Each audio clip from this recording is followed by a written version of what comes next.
Hi friends, this video is sponsored by Buymote.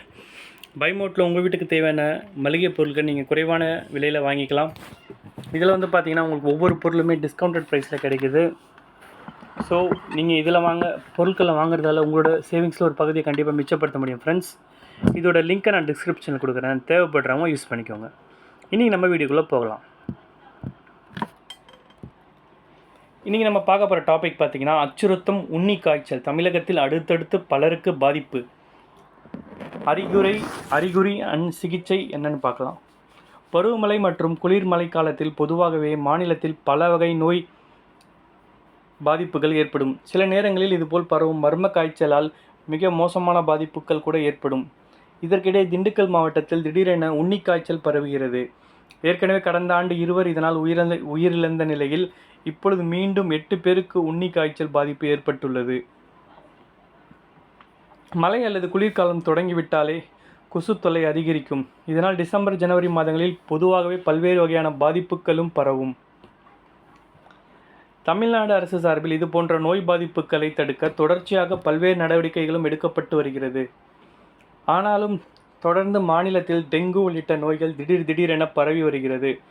கடந்த ஆண்டு ஏற்கனவே பல்லாயிரம் பேருக்கு டெங்கு காய்ச்சல் பாதிப்பு ஏற்பட்டு இருந்தது.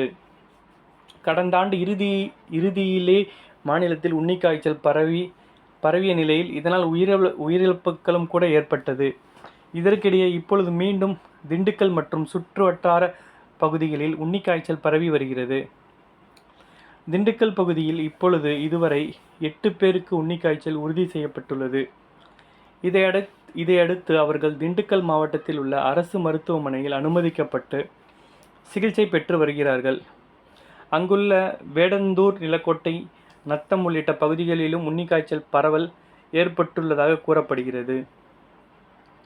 மேலும் பழனி, ஒட்டன்சத்திரம், ஆத்தூர் பகுதிகளிலும் உண்ணி காய்ச்சல் பரவல் இருப்பதாக சொல்லப்படுகிறது. 2 முதல் 3 நாட்களுக்கு ஒரு பாதிப்பு என்ற வீதத்தில் உண்ணி காய்ச்சல் பரவி வருவதாக சுகாதார அதிகாரிகள் கூறியுள்ளனர். உண்ணி காய்ச்சலால் அனுமதிக்கப்படுவோருக்கு தனி வார்டில் வைத்து சிகிச்சை அளிக்கப்பட்டு வருகிறது. உண்ணி காய்ச்சலால் பாதிக்கப்பட்டோரின் குடியிருப்பு பகுதிகளில் கிருமி நாசினி தெளிக்கும் பணிகளும் நடந்து வருவதாக அதிகாரிகள் தெரிவித்தனர். இந்த பாதிப்பு கிராமங்களில்தான் அதிகம் உள்ள நிலையில் இதனால் கிராமங்களில் முகாம் அமைத்து நோய் தொற்றை கண்டறிந்து வருவதாகவும் சுகாதார அதிகாரிகள் தெரிவித்தனர். முன்னதாக கடந்த மாதம் இதே திண்டுக்கல்லில் மாவட்டம் குஜிலியம்பாறை, காலகவுண்டன்பட்டி என்ற பகுதியைச் சேர்ந்த பழனிசாமி, வயது 61, ஒட்டஞ்சத்திரம் பகுதியைச் சேர்ந்த ஒருவர் என மொத்தம் 2 உண்ணி காய்ச்சலால் இழந்தது குறிப்பிடத்தக்கது. கடந்த மாதம் உண்ணி காய்ச்சலால் 2 உயிரிழந்த நிலையில் இந்த மாதம் 8 பேருக்கு உண்ணி காய்ச்சல் கண்டறியப்பட்டுள்ளது பெரும் பரபரப்பை ஏற்படுத்தியுள்ளது. உண்ணி காய்ச்சலை ஆங்கிலத்தில் கியாசனூர் வனநோய் என்று அழைக்கப்படுகிறது. பொதுவாக கர்நாடகா, தமிழ்நாடு மற்றும் கேரளா மாநிலங்களில் இந்த பாதிப்பு அதிகமாக இருக்கிறது. காய்ச்சல், தலைவலி, உடம்பு வலி, தசைவலி, வாந்தி, தொண்டைப்புண் ஆகியவை இதன் முக்கிய அறிகுறிகளாக உள்ளது. டெங்கு பாதிப்பை போலவே இதன் அறிகுறிகள் இருக்கும் என்று சரியான நேரத்தில் சிகிச்சை அளிக்கவில்லை என்றால் உயிரிழப்பே கூட ஏற்படும் அபாயம் இருக்கிறது. எனவே இது போன்ற அறிகுறிகள் இருந்தால் உடனடியாக மருத்துவமனைக்கு செல்ல அறிவுறுத்தப்பட்டுள்ளது. ஓகே ஃப்ரெண்ட்ஸ், இதில் அந்த புது வகையான அந்த உண்ணி காய்ச்சலை பார்த்தோம் நம்ம.